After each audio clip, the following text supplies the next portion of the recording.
Viernes 15 de febrero, saludos señoras, señores, bienvenidos como cada día a este espacio, a esta revista de prensa, a este recorrido que hacemos cada mañana por las portadas de los diarios que se editan en nuestra provincia, Diario Córdoba, Diario BC, Diario El Día. Hoy hay distintos asuntos, como es habitual, en las primeras planas. Empezamos por el Diario Córdoba, que se fija en que hoy es el Día Internacional del Niño con Cáncer y titula "La supervivencia al cáncer infantil alcanza ya el 80% de los casos en Córdoba". Una foto que firma el Diario Córdoba, una foto entregada a esta redacción, en el que se ve al pequeño Juan que está superando un linfoma en el Reina Sofía, y la imagen que veremos ahora como sea posible, sus padres y su hermano, que es un bebé, la tenemos.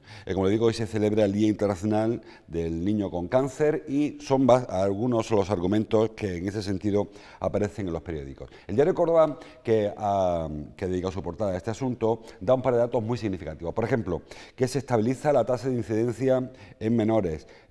Hemos estado hablando las últimas semanas de cómo han crecido los casos de personas afectadas con cáncer, pacientes oncológicos, pero en edad adulta. No ocurre igual en los pequeños, donde se mantiene la tasa muy parecida. De año a año hubo un repunte hace algunos años y de ahí en adelante las tasas se mantienen. Hemos hablado también de que la mayor incidencia del cáncer en personas adultas se debe a varios factores que no afectan a los pequeños. Por ejemplo, hay más tumores, más casos de cáncer en adultos porque aumenta la esperanza de vida, con lo cual hay más probabilidad estadística simplemente en que se produzca esta aparición. En los pequeños, lógicamente, no influye la esperanza de vida. También el tema de los hábitos. Tenemos unos hábitos que cada vez nos conducen hacia la aparición de nuevos tumores. Hemos hablado del tabaco, hemos hablado del sedentarismo, de algunas conductas que no son las idóneas para evitar la aparición de tumores. En el caso de los pequeños, habitualmente no se produce ninguno de estos hábitos malsanos y eso hace que la tasa de incidencia en los pequeños no tenga por qué crecer, y de hecho no está creciendo. Lo que sí es significativo, lo que sí crece, es la tasa de supervivencia. Como señala el Diario Córdoba, en 4 columnas, ya alcanza el 80%. Afortunadamente, lo más habitual es que de cada 10 niños con problemas oncológicos, 8 los superen sin ningún tipo de problema. Algo, bueno, también es algo que en lo que la ciencia está contribuyendo por avances tecnológicos y porque bueno, la capacidad de un menor de edad, sobre todo este tipo de perfiles que hemos visto, por ejemplo, en el Diario de Córdoba, críos muy pequeñitos, que tienen otra facilidad para superar pues algún tipo de tratamiento de quimioterapia, radioterapia o lo que fuera.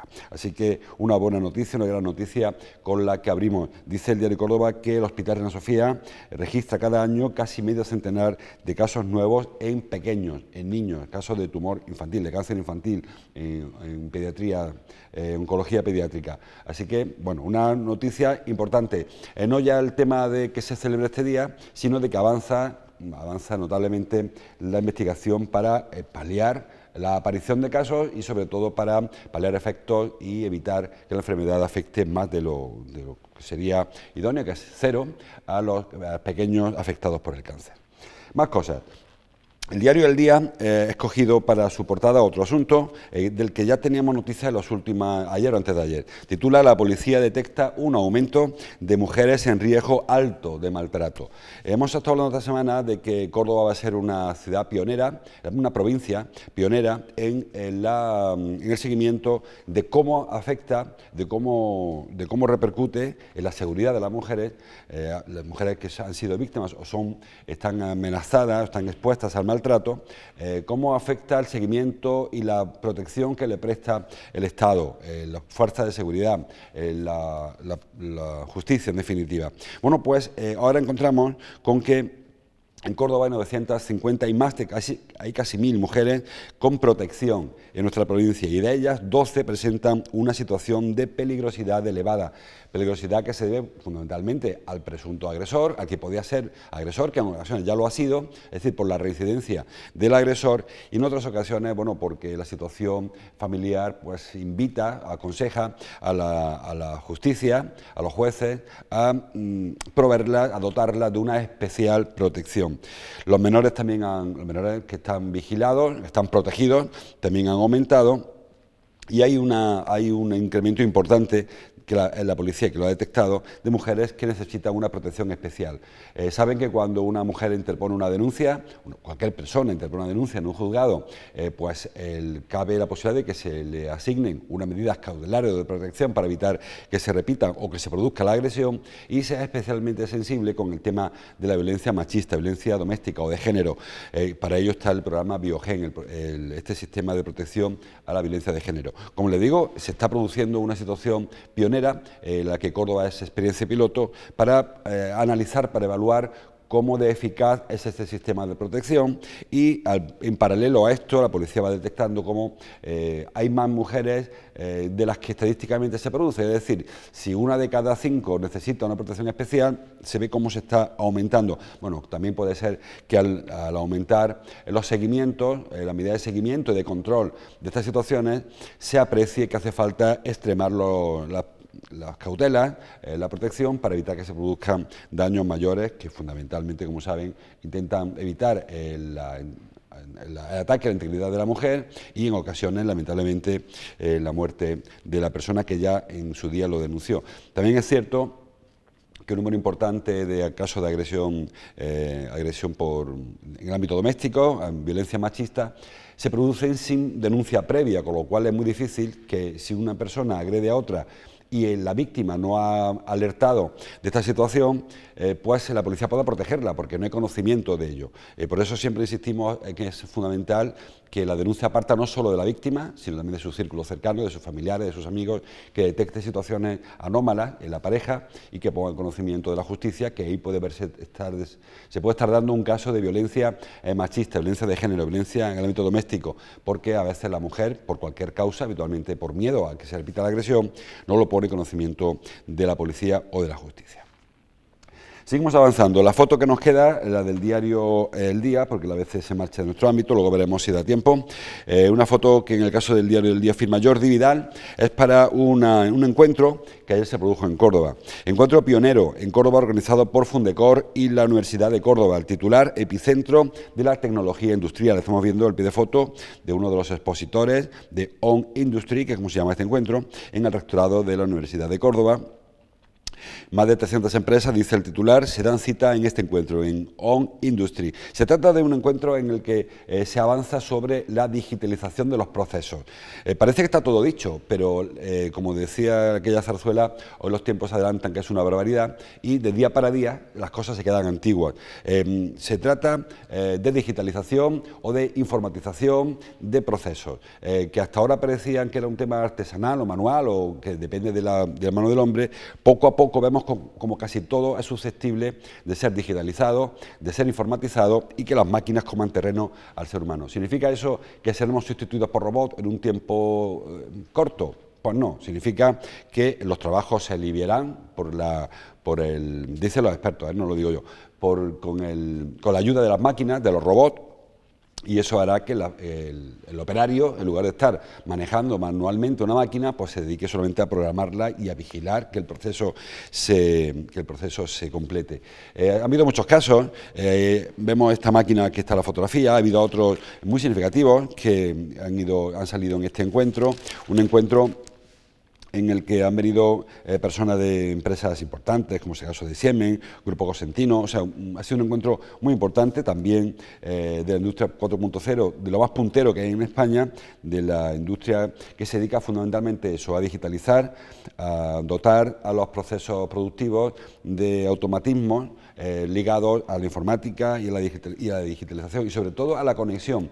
Lo que se habla tanto de Internet de las cosas, que se está aplicando ya al ámbito doméstico, es decir, lavadoras conectadas a Internet, o la climatización de un hogar, o el televisor, que ya muchos de ellos están dotados de inteligencia, los Smart TV. Bueno, pues también aplicar lógicamente a los procesos productivos. O sea, que no solamente se pueda programar desde el teléfono móvil el climatizador de la casa para que lleguemos y esté calentita o fresquita distinta según la estación, también se pueda, como hemos comentado también en alguna ocasión en este programa, pues decidir desde su casa de uno cuando la ordeñadora automática de una producción ganadera se pone en marcha y no haga falta ir presencialmente a colocarle a los animales este asunto, o el riego de una explotación agraria, o la puesta en marcha de un automatismo en una cadena de montaje. Bueno, pues todo eso se va hablando y como poco a poco, y no tan poco a poco, de manera más rápida quizá de lo que algunos piensan, se está incorporando esos automatismos, esta digitalización, estos procesos que, bueno, que yo creo que van a mejorar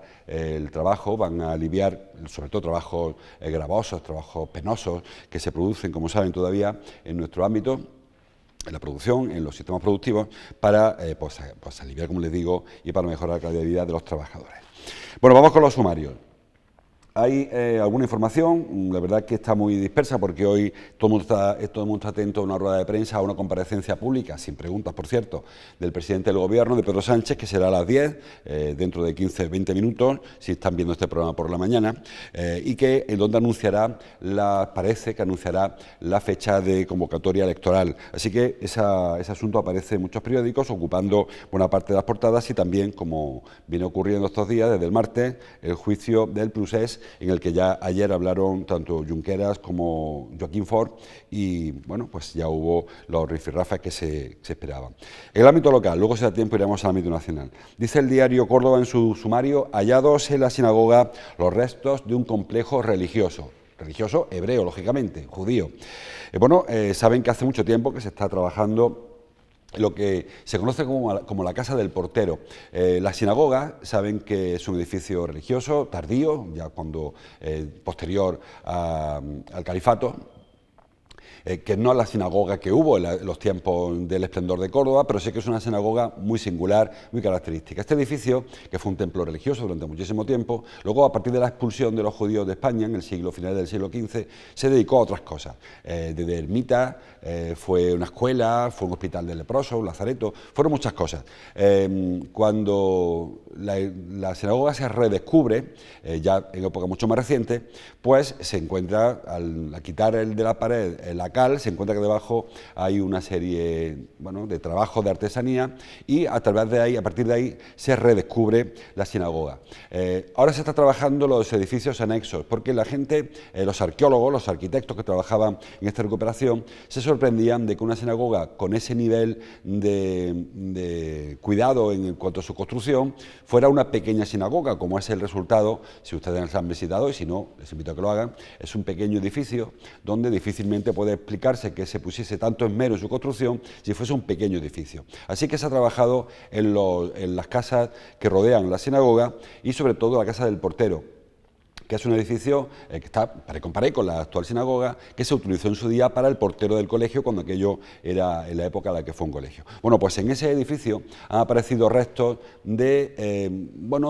no está claro de lo que es, sí parece que aparece un mikvah, que es una especie de baño, un baño ritual judío, previo al paso a la sinagoga, donde solamente entraban hombres, por cierto, las mujeres ocupaban una galería superior. Y también parece que ha aparecido junto a este equipamiento una habitación, una casa, que podía ser la casa del rabino. Podía ser, el rabino, como saben, es el líder espiritual, religioso de los judíos, o podía ser incluso una escuela talmúdica, que sería el equivalente a la madrasa de los musulmanes, pues una escuela donde se enseñaba el Talmud, la religión hebrea, la religión judía, a los pequeños y no tan pequeños, que la formación religiosa judía se extiende mucho más en el tiempo. Bueno, pues están por ver los arqueólogos y arquitectos qué es lo que se ha encontrado allí, cómo se pone en valor, que como saben es uno de los grandes elementos de la arqueología de estas últimas décadas, mucho ya, medio siglo, quizá todo el final del siglo XX ya se dedica a poner en valor lo que se va recuperando, no reconstruirlo. Nadie quiere ahora recuperar la casa como fue en el origen, sino quieren contemporizar lo que hay con respecto a lo que hubo, mediante recreaciones, paneles, infografías, etcétera, pero para que haya conocimiento de cómo se vivió en la etapa de la judería de Córdoba, cuando sí que fue esta la judería. Saben que hay un poco de lío, dónde estuvo la judería original en la época califal, dónde estuvo después de la reconquista de Córdoba, entre el siglo XIII y el XV, y parece que en el entorno de la calle Judío hubo una colonia importante de personas que se refugiaron allí, aunque también hay autores que aseguran que estuvieron más dispersos y que solo fue al final de su periodo en Córdoba cuando se les reagrupó en el entorno del Alcázar Viejo. Bueno, pues la doctrina está un poco ahí en ese sentido algo dispersa. Lo que sí está claro es que la sinagoga de Córdoba, que es quizá la mejor conservada de España, por supuesto la mejor de Andalucía, aunque hay otras más grandes y otras que se mantuvieron más en el tiempo que la de Córdoba, pero en cuanto a su ornamentación, a su estructura, su ubicación pegada a la muralla árabe, saben que la sinagoga tiene su frontera, su límite norte con la muralla árabe, pues digo, esa situación y ese adorno y ese esmero de la construcción junto a la puerta de Almodóvar, todo eso hace pensar que aquello era mucho más importante que un simple templo pequeñito de barrio, y se está estudiando qué hacer. Ya se ha colocado una pasarela para que quien quiera pueda visitarlo, no sé si todavía, si está abierto ya o habrá que esperar algunos días, para que se pueda visitar lo que se ha ido encontrando, aunque aún no hay unanimidad en determinar qué es lo que ha habido, más allá de este baño ritual que les digo, que sí parece bastante identificado. El resto puede ser son dependencias que pudieran ser la casa del rabino o una escuela talmúdica, lo cual variaría mucho también el concepto constructivo de este edificio y quizás de otros edificios anejos, porque aún no se sabe si debajo de una casa de las que están alrededor hubiera o no algún edificio más, un complejo religioso relacionado con la religión hebrea, la religión judía en esa época en Córdoba. Como siempre decimos, la sinagoga es el segundo monumento junto al Alcázar, están ahí más visitados de Córdoba, por detrás por supuesto de la mezquita catedral. Y van sumándose culturas. Siempre decimos que la mezquita lo eclipsa todo, pero la Córdoba romana, que está representada quizá por el templo, el puente, la construcción de las primeras murallas, la Córdoba visigoda también tiene sus referencias importantísimas, aunque en este caso son referencias más de restos arqueológicos, la judía y la sinagoga, y la Córdoba renacentista y barroca después, las iglesias, etcétera. Todo ello quizás, si quitáramos la mezquita, sería ya un elemento suficientemente atractivo como para que vinieran turistas a verlo. Sin embargo, la mezquita lo eclipsa todo y tapa edificios que no existen en nuestro entorno. No existe una gran sinagoga en Sevilla, ni en Málaga, ni en Granada, ni existe un alcázar del nivel nuestro. El alcázar de Sevilla, los Reales Alcázares, es un edificio muy manipulado por el paso del tiempo, que recoge muy poquito de lo que, mantiene muy poquito de lo que hubo. Incluso la Alhambra ha sido un edificio muy restaurado y mantiene muy poquito de su construcción original, y aquí, sin embargo, se nos pasan desapercibidos porque la mezquita lo eclipsa todo. Bueno, por la sinagoga creo que hay que visitarla, que no la conozca, y creo que es un elemento que tendría que estar mucho más arriba en nuestra guía para turistas, porque está al nivel de Medina Zara, en cuanto a su importancia constructiva, quizá no en su relevancia antropológica, pero sí la constructiva en su valor artístico. Así que una importante noticia que ayer mostró Francisco Riobó, que es responsable de la Consejería de Cultura en la recuperación de este espacio. Seguimos avanzando. Ayer conocimos físicamente a los delegados de la Junta de Andalucía, los vieron en el informativo de anoche. Son, como saben, 5 mujeres y un hombre, que es otro hombre más, se suma, que es Antonio Repullo, que es el delegado del Gobierno, y ayer pues se presentaron en público. A excepción de propio Antonio Repullo, el delegado del Gobierno, como les digo, y de María Jesús Serrano Botella Serrano, que es la delegada de Salud y Familia, que ya tiene una trayectoria larga en cuanto que fue concejal, diputada provincial y también fue parlamentaria. A excepción de ellos dos, los restos son nuevos para Córdoba, porque es verdad que algunos de los rostros que ayer conocimos ya eran concejales en su municipio, en Lucena, el caso de Puri Joyero, de Purificación Joyero, o el caso de Priego. También la delegada tiene su trayectoria porque es la mano derecha de la alcaldesa de Priego, de Luisa Ceballos.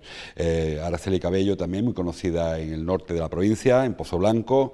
Decíamos ayer su padre, Liborio Cabello, un histórico del Partido Popular. En fin, rostros conocidos, pero que no habían dado el salto a la primera línea de la política. Y ayer le pusimos rostro a estas 6 5 mujeres y 2 hombres que compondrán el equipo de delegados. El Antonio Repullo, delegado en Córdoba de la Junta, y el resto delegados territoriales de distintas consejerías, algunas exclusivamente para de su propia consejería, es el caso de Salud y Familia, María Jesús Botella, o el caso de Agricultura, Ganadería y Desarrollo Sostenible, que es el caso de Araceli Cabello. En otros casos se confunden, o sea, se mezclan varias consejerías, como es el caso de Inmaculada Troncoso, que une la cultura, la educación con el deporte, con alguna otra competencia, cultura con fomento, en fin, iremos poco a poco conociéndoles porque esta todavía se publicó en el BOJA antes de ayer, como quien dice, y ayer se dieron a conocer los rostros de estas personas. Más cosas. Sigo buscando información local, hay poca historia. El diario ABC trae en el sumario una referencia más a la capacidad hotelera de la ciudad. Dice: Córdoba también pierde plazas de hotel tras 4 años consecutivos de subidas. Bueno, la verdad que con el tema del turismo estamos dando cifras día tras día, no digo contradictorias, sino sí que son difícilmente comprensibles si mantenemos todas las estadísticas en lo alto de la mesa. Porque estamos viendo cómo se incrementa el número de visitantes a la mezquita, que es quizá como decía antes, es el gran elemento que puede servirnos para contar personas que vienen a Córdoba, porque el 99%, si no el 100%, de quienes nos visitan acuden a la mezquita catedral. Sin embargo, vemos cómo bajan las pernoctaciones, vemos cómo bajan las plazas de hotel, vemos cómo bajan los alojamientos turísticos, de manera baja incluso, bueno, se incrementa la cantidad de dinero que gastan los turistas, pero se baja el número de pernoctaciones, con lo cual son datos que no casan, que no se compadecen unos con otros, ¿no? Ahora el dato que nos ofrece ABC es que se han perdido hasta 300 plazas, perdón, desde el año 2018, que es cuando se llegó al tope, el año pasado, estuvo subiendo, el 18 ya fue un mal año en cuanto a plazas hoteleras, y ahora se van perdiendo tras 4 años consecutivos de subida. Yo no sé hasta qué punto es necesario que se sigan construyendo plazas de hotel en Córdoba, eso lo sabrán los expertos del sector, si hay suficientes plazas o no. Si el problema es que no se ocupan, porque yo entiendo que la ocupación hotelera de los hoteles de Córdoba durante el fin de semana, si no es la óptima, sí que está bastante bien, porque lógicamente si los hoteles todos los fines de semana estuvieran llenos y los martes y miércoles estuvieran vacíos, habría un problema incluso de contratación de personal. Hay que equilibrar un poco y no pasa nada si un hotel tiene que cerrar una planta en la época baja, temporada baja, porque eso permite al hotel sanear sus cuentas y permite incluso dar vacaciones, en fin, son la forma de trabajar de cada hotel. Lo que creo que interesa no es que haya más plazas de hotel, sino que se ocupen más días, es decir, que no solamente duerman los turistas la noche del sábado, o la del viernes, o las dos, en el mejor de los casos, sino que los hoteles vengan un día antes y se marchen un día después, vayan aumentando las pernoctaciones. Hoy Córdoba sigue siendo una ciudad de paso fundamentalmente y hay que revertir esta situación. Pero, insisto, no sé si hace falta construir más hoteles, sino aprovechar mejor los que ya tenemos. Hemos estado viendo esta semana, como el diario ABC precisamente, volvía al asunto de la casa del Palacete de los Burgos, el hotel de los Burgos, allí en la calle Julio Romero, junto al Museo Arqueológico, sí. Y como hay otros hoteles que están un poco en pantanaete, ¿no? Las licencias o porque los proyectos se complican, el caso del hotel de Astendilla en Colomera, que parece que es un poco más lento de lo que se previó inicialmente, y algunos otros proyectos. Bueno, repito, no sé si hace falta más hoteles o si hace falta ordenar un poco el sector y sobre todo invitar a los turistas a que se queden más tiempo en Córdoba. Modelos como el de la sinagoga que comentábamos hace unos minutos, que amplía la oferta monumental, creo que es importante que se ponga en valor, porque si el turista que llega a Córdoba y en el hotel le dan 50 planos de la mezquita, quizá haría falta que se complementara y que se hiciera turismo o promociones dirigidas hacia otro tipo de turismo y no solamente invitar a las personas que vinieran en su autobús con su bocadillo, se pasen por la jodería, vean la mezquita rápidamente, por cierto, incluso se ahorran el guía para no hacer gastos, se vuelven al autobús y se van a dormir a Sevilla o a Granada o a Málaga, donde tengan su base de operaciones. Creo que debe ir por ahí la estrategia, pero como siempre decimos, doctores de la Iglesia, hay expertos que trabajan tanto en el INTUR como en el Patronato Provincial de Turismo, que deben estar trabajando para revertir esa situación y hacer que los turistas que ya nos visitan en una gran cantidad, un buen número, se queden más. No creo que sea necesario construir 10 hoteles nuevos para que se llenen solamente el viernes o el sábado. Creo que deberíamos trabajar en otra línea. Ahora cada cual, supongo que tendrá su estrategia y sabrá hacia dónde tiene que encaminar sus pasos. El diario El Día, la parte alta de la cabecera, habla de cultura. Ayer se presentó la 13ª, creo que es, o 16ª, ahora mira el número, Bienal de Fotografía, que dice: la Bienal de Fotografía abre a mediados de marzo y contará con 15 exposiciones. Bueno, es un clásico de Córdoba, la Bienal, que viene acompañada además de algunos concursos, mezquita y tal, y exposiciones. En esta ocasión, además, se ha creado una sección para exposiciones invitadas, que trae 3 muestras. Vamos a ver fotografías de González Palma, de Jordi Bernadó, de Sandro Miller, de Javier Arce. Bueno, pues muestras muy interesantes. Es la 16ª Bienal, he dicho 13, no, la 16ª. Y se llama, el lema, o el eslogan es Imágenes impuras. Bueno, pues me parece que es una gran noticia para los aficionados a la fotografía, que ayer se presentó, como le digo, en el Palacio de Oribe. Por cierto, que ayer conocimos que David Luque, algo que, bueno, para algunos ya era conocido, no concurrirá a las elecciones. Saben que lo hizo la actual corporación como hombre fuerte de Isabel Ambrosio en su equipo de gobierno. Luego quizás decayó un poco en su intensidad en ese labor de gobierno, y ahora ya anuncia que no acompañará a la actual alcaldesa cuando presente su candidatura a las elecciones del 26 de mayo. Bueno, pues deseamos de suerte a David en lo que vaya a hacer a partir de ahora, y también creo que la ciudad tiene que agradecer el esfuerzo que ha hecho durante estos 4 años en pro de la cultura, al menos en esta última etapa. Bueno, lo de la fotografía que le decía, es un evento más que consolidado, en formato bienal. Antes ya tuvo una etapa en la que era anual, y ahora parece que esta periodicidad de dos años, bueno, pues permite organizar de otra manera y permite que disfrutemos todos los que somos aficionados a este arte de la fotografía, de unas exposiciones y unas charlas y algunos otros eventos más que interesantes. En cuanto al deporte, saben que el Córdoba juega hoy, esta tarde, contra el Granada. El diario Córdoba, por ejemplo, el Córdoba apela a la afición para el duelo ante el Granada, titula. Pío Bacari es la única baja. El diario El Día dice: el Córdoba a dar otro paso hacia la salvación. Tras su primer triunfo fuera, recibe al Granada cargado de confianza. Y el diario ABC, en la parte alta, el Córdoba Club de Fútbol busca hoy ante el Granada confirmar su recuperación. El Córdoba nunca ha ganado 2 partidos seguidos en los que va de Liga. Sí es verdad que empalmó 4 jornadas sin perder, con 3 empates y 1 victoria, pero nunca ha ganado 2 partidos, nunca ha sumado 6 partidos, 6 victorias, 6 puntos en 2 partidos, con lo cual creo que es una ocasión importantísima para dar un salto de calidad y de cantidad en la tabla y alejarse o acercarse a la salvación. Es un choque complejo, complicado. Granada es un aspirante al ascenso y el Córdoba, bueno, pues está en un equipo en renovación, que es verdad que ha enseñado maneras, pero que está todavía por ver cuando se le enfrenta a un rival, bueno, un rival de la categoría del Granada, que será mucho más competitivo quizás que el partido contra el Tenerife, en el que se trajeron los 3 primeros puntos a domicilio en lo que va de temporada, o que va de liga. Así que suerte para el Córdoba, será a las 9. El Córdoba ha apelado a la afición, porque como saben es una hora que no es la que más invita al público a llenar las gradas, entre que será una tarde, noche fría, en que la gente trabaja en muchas ocasiones hasta las 8:30 o hasta las 10, quien trabaje en algún tipo de centro comercial, por ejemplo, y para la gente que venga de fuera de la capital, pues le pilla muy mal de hora. Aún así, se espera que haya una buena entrada en el Arcángel y que el público arrope y empuje a los jugadores para conseguir una segunda victoria consecutiva, que les digo sería algo inédito, tristemente inédito, en lo que va de temporada. Y la resto de información, bueno, pues información de ámbito nacional e internacional. Foto en el diario ABC para los reyes, que concluyeron su visita a Marruecos. El rey pide en Rabat, dice, reforzar la lucha contra la inmigración ilegal. Información que, bueno, que aparece en páginas interiores de todos los periódicos. En el diario ABC también habla de un problema que ha habido un problema interno que el diario ABC ha detectado.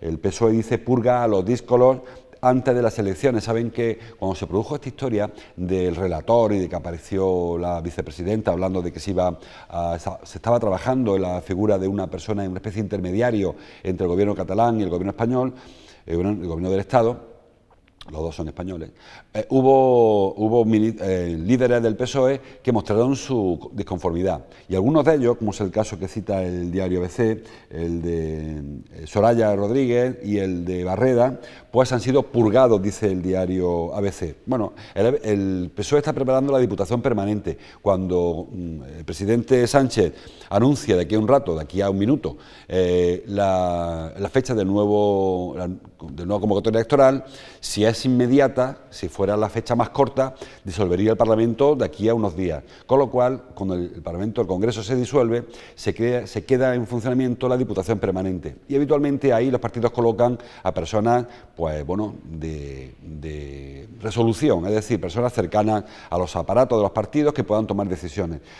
Estas dos personas, tanto Soraya Rodríguez como Barreda, que son los que yo, José María Barreda, que son los que yo sé, han sido apartados de esa Diputación Permanente, lo han sido bien porque están en contra de la política del Gobierno, en el caso del relator, que es lo que señala el diario ABC, o porque el PSOE quiere colocar ahí a personas más significativas, más capaces de tomar decisiones cercanas a la dirección de Ferraz o cercanas al Gobierno, que se quedan funciones hasta que haya uno nuevo. No sé si es una purga o no. En principio a veces lo entiende como purga, pues quizás es una purga.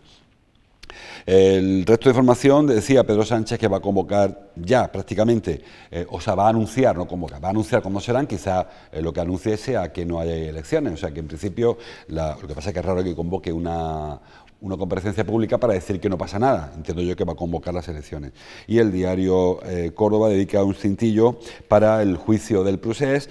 Junqueras evita al fiscal, titula. Saben que ayer se produjeron, como le decía antes, declaraciones de dos de los más significados investigados, o en este caso acusados del procés, el de Oriol Junqueras y el de Joaquín Forn.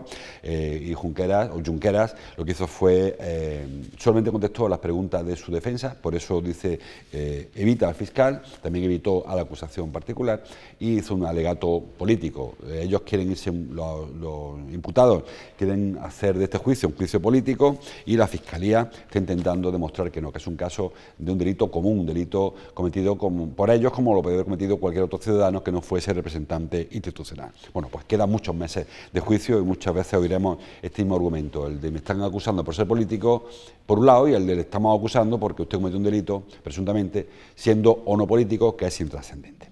Bueno, pues lo dejamos aquí, el lunes seguiremos informando, leyendo juntos la prensa. Hasta entonces, como siempre, gracias por su atención.